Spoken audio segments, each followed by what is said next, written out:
How we doing today, guys? I don't know what the heck it is. Sometime in the first, second week in July. I thought I'd come to you today. I don't know why, but talking. You know, Chandler thinking, hey, I got my hat off. I got my hair down. Holy cow, Chandler's hair getting long. And I don't know. I hope some of this conversation helps you. I hope it helps me in some regard. Man, my house is a mess. Stuff's just going downhill. It's really weird. Taking all my meds. Been going to therapy for a few months now. Actually, I have a therapy session tomorrow. I think it might be my last because it's not doing me any good. It's funny because, well, if you go back and look at some of my other videos. If you don't know, they straight up, I don't know, December, now it's July, over 7 months ago now. My ex-wife called somebody who called somebody and called somebody and said that I was suicidal, and they came and took my guns. They're still on my guns back. They came and took my pistol permit. I'm in New York State, and the judge says, hey, until you get a psychiatric evaluation that says, hey, he's okay to have his pistol permits back, we're not going to give him back.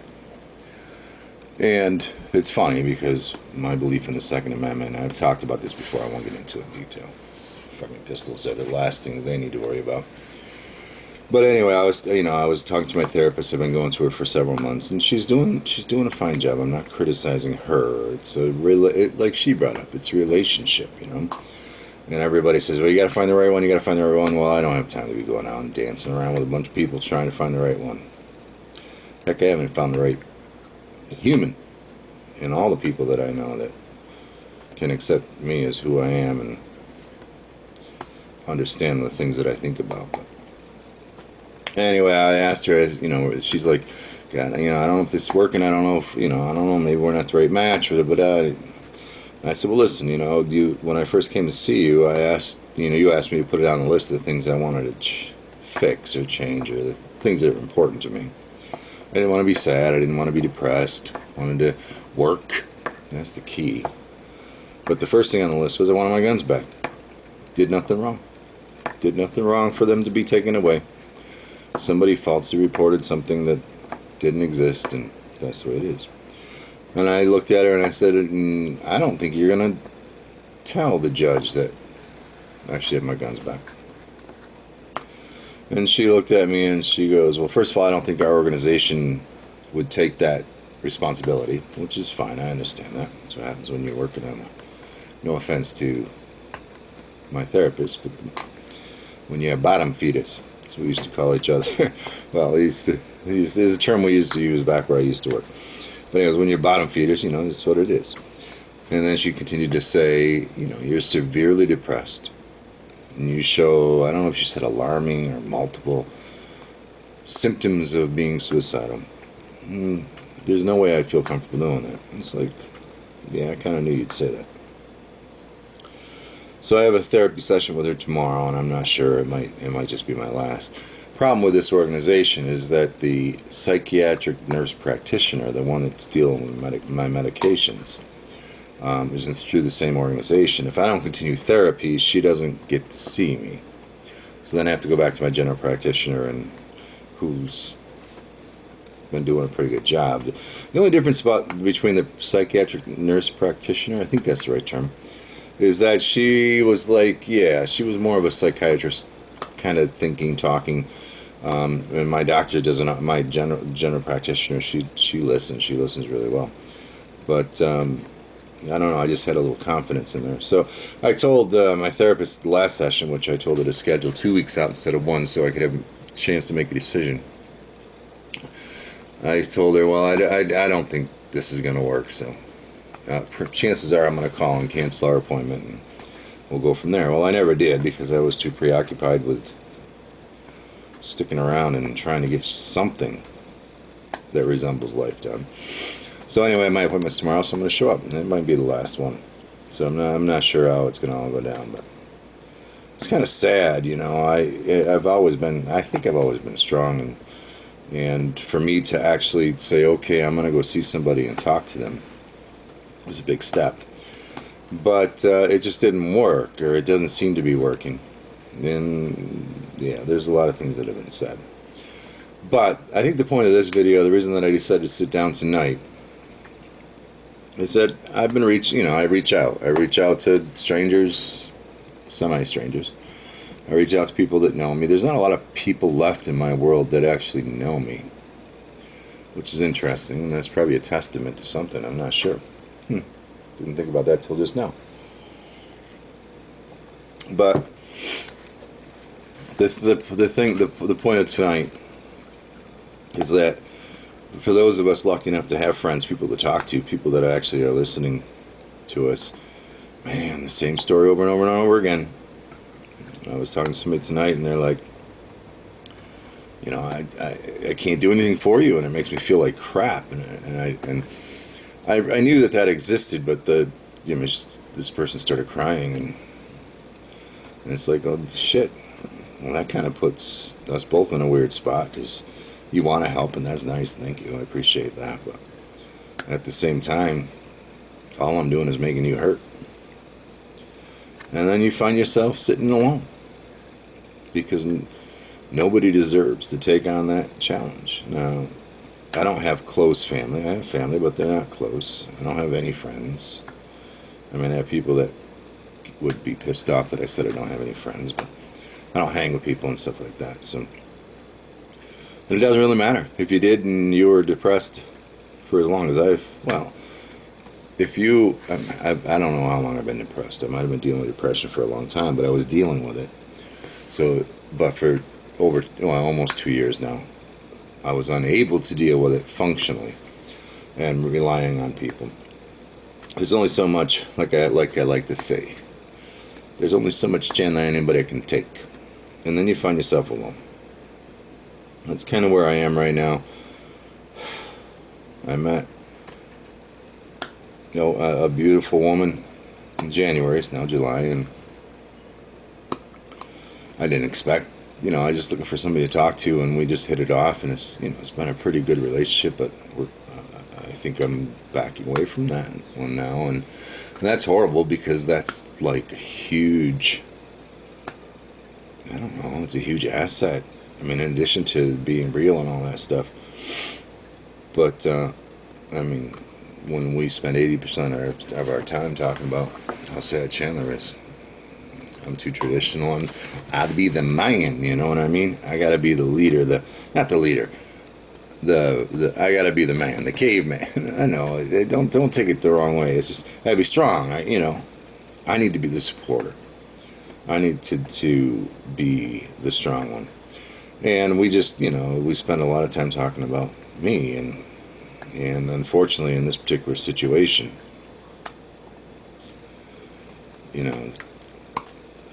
I consider myself when I'm normal anyway, a pretty good guy, and this woman sees that. She sees through the problems, and she's like, she tells me things, you're so this, and you're so caring, and you're so that.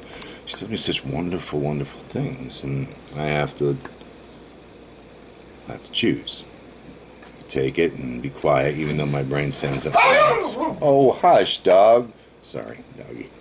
What'd you hear? I have to, just let it go, because that's the right thing to do. Or I need to be Chandler and be honest and say, God, it's such a beautiful thing to say, and coming from you, it means a lot, but I've heard it before. And that just hurts her. So I believe that I need to, out of respect for her, let that relationship go. So that leaves even Chandler more and more alone. It's only one person. No, never mind. I don't know. The point of the. I'll try to be short here, guys. Sometimes I say that and it doesn't turn out short. Hey, I'm sharing my mental journey along this thing, and it's funny because, what do I say?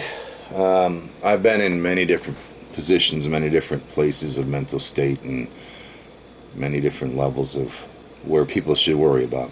me. But somebody taught me, and they ingrained it into my brain. I'm not allowed to fail. So I have to figure it out. I have to keep working. You're not allowed, Chandler. That's a good thing to say to yourself, if you're on the edge. You're not allowed. So, too fucking bad. Alright? Figure it out. Take the pain. Was it in the platoon? Look it up. Shut up! Take the pain! Yeah. Because you're not allowed. And I think that's probably a good thing to keep repeating to yourself. Sometimes it's easier when you think, okay, I'm allowed, and what am I going to do? But in reality, when you take, I think which is the right choice, you're not allowed. So you got to figure it out. Which, if it's something that doesn't get figured out right away, you're going to be sitting alone. I know it. I'm pretty damn sure, but there's only so much Chandler anybody can take. And I guess that's where I am tonight. I gotta go see my therapist. I don't even know what to tell her. Oh my gosh. But I don't think it's gonna work out. And yeah, it's just crazy. But I show up. At least I wake up. Man, those are the nights and mornings. Jesus. Nights and mornings. Every second of the day. Anyway, I'm not gonna ramble on tonight. It just was a wake-up call for me tonight. Well, not tonight, but over the last few months. It's just odd. It's like things have gotten worse and worse and worse. It's just crazy. I'm on the meds. I'm doing this. I'm trying. Things are just getting worse.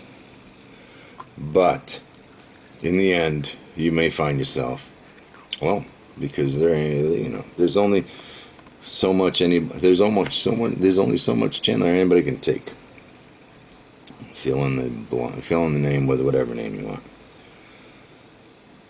And I guess it's okay to accept that. And actually, quite honestly, one of the reasons I'm backing away from the relationship is because I would share my sadness with the person that I was with, and I would feel bad about doing that. And in the last few weeks, as I've backed away, I would be in some very, very sad states, some very, very, very lonely, sad states, and I would normally, man, I'm just not feeling good today. And I didn't do that. And once you accept that you're alone, even though you're really not, I mean, there's always somebody, but sometimes, right down in the nitty gritty, yeah, you're alone. Once you accept that, it takes away the crutches. Sometimes people become a crutch, It's like, oh, I'm so sad. And you text to somebody and they get all into it, and then they distract you with a half an hour of conversation, regardless of what the direction is or the use is. And what the hell? We'll go a little bit farther, because there's a second crutch of this thing, and that's one thing that I brought up to my therapist in one of my recent sessions, and I believe it's quite true. I told her, I don't think I talked to you guys about this. If I were an alcoholic and I showed up drunk, people would be, oh my God, he's an alcoholic. That's unacceptable. Right? Even your friends. There he is, the alcoholic. But when you're depressed, and you show up, especially to your friends or people like a therapist or something like that, and you're sad, they're like, oh, it's just because he's depressed. And it's like acceptable. And it's kind of weird. It's like being depressed is acceptable compared to like alcoholism or drug abuse, something like that, which in reality allows you to be depressed. It's kind of weird, because people are sympathize. They give you room, and actually becomes a crutch. Oh my gosh, I'm depressed. I know you're depressed. I wish I could help. It's okay that you're depressed. It's not okay. I don't want you to be depressed, but it's not bad. You got to work through it. You can make it. Whereas alcoholism or something else, they'd be like, dude, unacceptable. And I think that's an interesting thing that I've noticed I've thought about anyways over the last couple of months, is like it becomes a crutch, and you can keep falling back on it. Oh yeah, life sucks because I'm depressed. Oh, that's too bad. As opposed to, this is unacceptable, get your ass working, or something like that. I haven't thought it all the way through, but it's something to think about when you say, it's okay, I'm not feeling well today, but I'm depressed. It's okay for me not to feel well today. In reality, is that helping us? I don't think it is. That's the bitch of it. It's sad, you know. Okay, I can't walk because I don't have legs. That's one thing, you know what I mean? Even people without legs can figure out how to walk. I'm sad because I'm depressed. It's okay to be sad.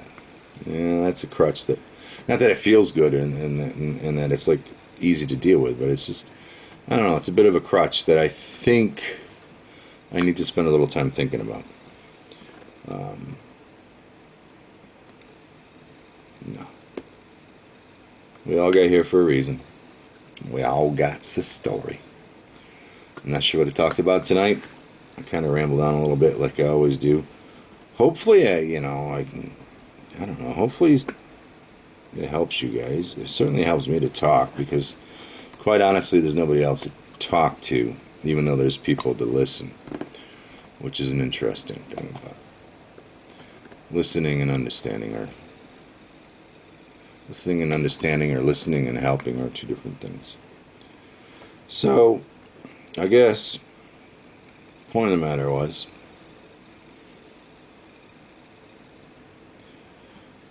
when you find yourself missing your friends, you can't blame them. There's only so much Chandler anybody can take. And when you find yourself saying, "No, the hell with it, I'm just depressed. I'm supposed to be sad."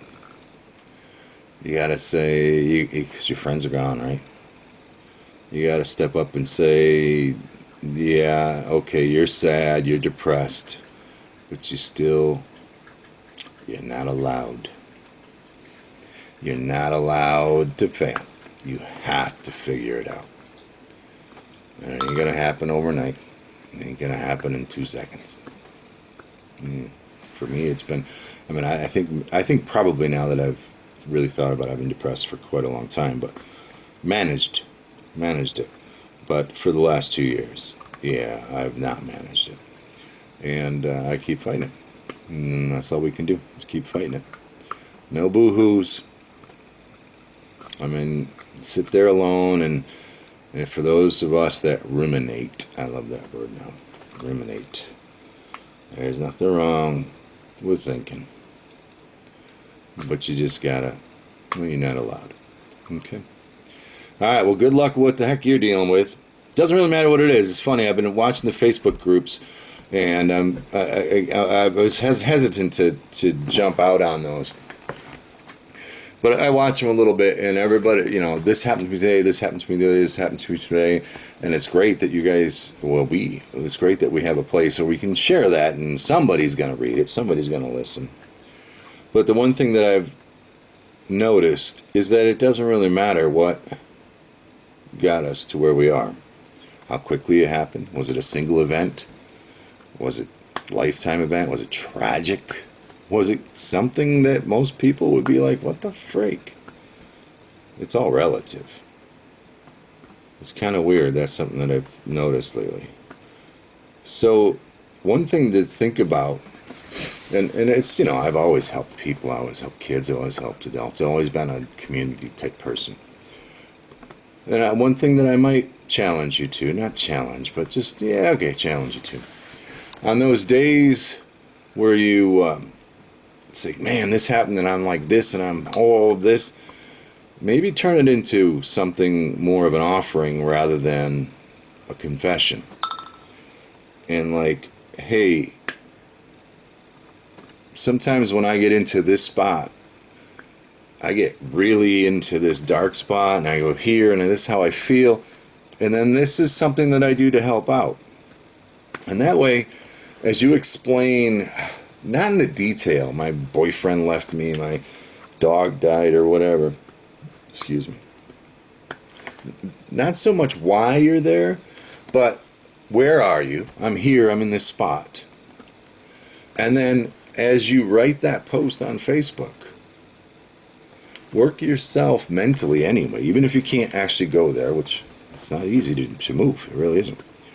But if you were to work yourself mentally through that thought to some potential outcome that is like, well, here's something I might try, or here's something that might work, then the person that reads that would be like, okay, so here I have this feeling. Doesn't matter where it came from. Because what happens, and I would think a normal situation, is like, oh, I feel this way because, and then I read it and it's like, well, shit, that ain't nothing. Or, oh my God, I must be a friggin' loser because that's horrible and I'm just all upset about it. Instead of that, it's like, I'm feeling here. And it really took me. It took me to this place and I spent this and I did that. And it was, I spent the entire day. Truth. I woke up this morning. It was a horrible, horrible night. Horrible, horrible morning.